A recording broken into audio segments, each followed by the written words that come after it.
ഒരിക്കൽ ശിവൻ കൂളിവാക എന്ന സുന്ദരിയായ സ്ത്രീയെ കാണുകയും അവളുടെ സൗന്ദര്യത്തിൽ ആകർഷിക്കപ്പെടുകയും ചെയ്തു. ഭയന്ന കൂളിവാക ഉടൻ പാർവതി ദേവിയെ പ്രാർത്ഥിച്ചു.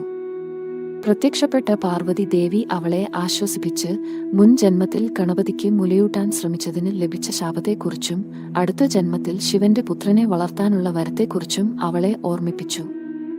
കൂളിവാകയുടെ രൂപത്തിൽ പാർവതിക്കും ശിവനും 400 കുട്ടികൾ ജനിച്ചു. ഏറ്റവും അവസാന പുത്രനായി കുട്ടിച്ചാത്തനും ഒരു ദിവസം ചാത്തനെ തേടിയെത്തിയ നാരദ മുനി തന്റെ യഥാർത്ഥ മാതാപിതാക്കളെ കാണാൻ കൈലാസത്തിലേക്ക് പറഞ്ഞയച്ചു. കൈലാസ കവാടത്തിലെത്തിയ ചാത്തനെ ശിവന്റെ വാഹനമായ നന്ദികേശൻ തടഞ്ഞു. എന്നാൽ മായ കാട്ടി ചാത്തൻ വിഷ്ണുവിന്റെ രൂപത്തിൽ പ്രവേശിച്ച് ശിവനെ ദർശിച്ചു. വിഷ്ണുവിന്റെ രൂപം ധരിച്ചു വന്നതിനാൽ ശിവൻ ചാത്തന് വിഷ്ണുമായ എന്ന നാമം നൽകുകയും ശിവനും പാർവതിയും അവനെ അനുഗ്രഹിച്ച് അത്ഭുത ശക്തികൾ സമ്മാനിക്കുകയും ചെയ്തു.